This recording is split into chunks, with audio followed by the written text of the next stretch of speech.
Ladies and gentlemen, welcome back to your Cybersecurity Series. My name is Vlad, and in 2025, I try to help you navigate cybersecurity and understand the different type of frauds or scams that you could fall victim to.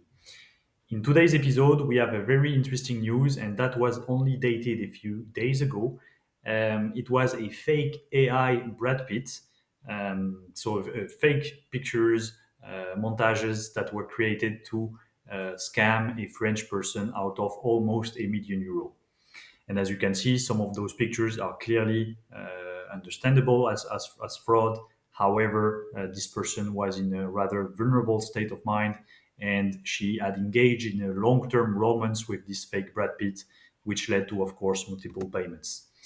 The story is right there. It was completely widespread over internet, so you can probably already find many articles discussing these events.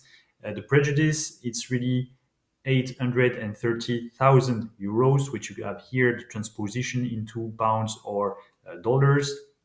The idea is that a fake account was created and they were impersonating Brad Pitt, but not only. The whole story started with actually a fake account claiming to be Brad Pitt's mother, and they targeted this woman, so this French woman that is named Anne, and basically started a romance all over it. It lasted for more than a year, which you need to understand is a very long proceeding, even for this stage of a fraud. And then it went even onwards. So they pretended to be FBI agents. They provided her with fake news outlets describing that, for example, the Daily Mail said, "Well, Brad Pitt is now in a new relationship with an Anne or a mysterious woman, etc." So she was really fed with a lot of fake news, fake media, fake snapshots, fake pictures, all of which led her to believe that she had a dedicated romance with the movie star, even though they never met in more than a year and a half. There was unfortunately significant victim shaming, which we can only condone. And she always was straight to the press, explaining that she was going public about this story, even though she understand that she was vulnerable at the time. In fact, she was suffering from cancer. And when Brad Pitt, or should I say this fake AI version of Brad Pitt, claimed to be also suffering from kidney cancer, she felt compelled to try to help someone, and she donated a lot of money. Of course, there were several payments all over the years or the months, but in this case, she's trying to go public to warn about the public about this type of scam. She also mentioned that she already tried to attempt and take her own life 3 times due to the fallout of this event, because she is now broke. And basically, this really echoes to one of my previous episodes where I tell you that there can be disastrous consequences to fraud, especially when navigating around the victims or their families. What's next? So we are already at, let's say, a few days after all those news, etc. But the story is far from over. Those who targeted her have been identified. So there was what we call a white hat, so a good hacker who did some investigation and tried to understand who were the scammers. Their identities have been identified. Their home addresses also have been identified, and apparently they are based in Nigeria. All of those information allegedly were communicated to the Nigerian authorities, but it remains unclear whether or not they will act upon it and engage or try to arrest those scammers. There will definitely be multiple lawsuits. That remains also to be seen whether they will focus first on the abuse of trust and focus on the scammers, or maybe they will target the bank, because the bank also authorized a certain number of payments, which in total amounted for almost €1 million. But there could be a case against a lack of vigilance, or advice from the different clerks.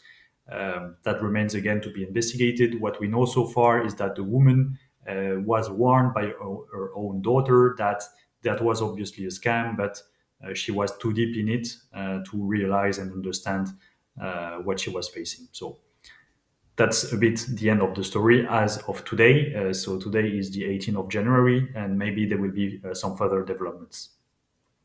Interestingly enough, this fraud and the fact that it involves Nigerian people kind of echoes back to another type of fraud which was really popular in the early 2000s. It was called the fake Nigerian Prince. And here I have a screenshot of what many people received all around the world. Basically, you were receiving emails from unknown parties claiming to be Nigerian princes. And they were like, yeah, well, I want to donate to you a huge sum of money, for example, $1 million, but I cannot do it because some of my assets are frozen. Could you please just do a first small transfer, like a few hundred USDs, or sometimes here in this example, 3,500 USDs, and then the bank will authorize a wider payment. And actually, many people fell for this type of scam, which of course now seems maybe deprecated. But this is just to tell you that all those scams are just evolving, and now we are just adding fake personas, fake images, all of which are supported by AI and really easy generation of fraudulent content. Those cases are just illustrations of what we call social engineering. And so it's just about um, playing the humankind and playing with your brain to put you in a corner and in the end have you sell information, tell more about yourself, and maybe even donate money, just as we've seen with the fake Brad Pitt AI. Usually, those attacks are in four parts. The first one is always gathering information. As I told you, this attack on the French woman was over more than a year and a half. So you can understand that they knew a lot about her, they targeted her. And as soon as she was hooked and she understood that, yes, maybe she was indeed meeting the real Brad Pitt and discussing with the real Brad Pitt, they started progressively exploit her and get more and more money out of her. But those are the usual four steps of any social engineering attack, and it all relies on the hook. The hook can be more or less targeted to you, to your passions, to what you do, to your identity, which again, it goes back to what we discussed in episode 3. All of your private data can be used and leveraged so that the scammers, they try to craft a hook that they know you will catch upon. They have many techniques. Sometimes they do pretexting, so they pose as an executive, as a celebrity, as someone that is meant to be trustworthy. They send you fake emails. They can create fake social media pages. We have seen some cases where, for example, they create fake recruitment pages or fake recruiter pages to engage with you on LinkedIn. They can also create fake websites. We will give some examples further down the line and trick you into going to, for example, a website that looks just like your bank and have you put in your banking details. They will send a lot of friendly emails. And nowadays, what we have seen is more and more sophisticated. They don't hesitate to multiply the different channels. So, for example, you will have one person reaching out to you on WhatsApp, claiming to be a friend or an executive, and then you will receive a call from a lawyer, which is also a fake lawyer, and they multiply the channels to get you to believe in their story, and they don't hesitate to create fake persona all around you. I just want to close on this image today. They are playing on your emotions. That's why it's called social engineering. They are playing with the human brain, and they sometimes use also a wide variety of emotions.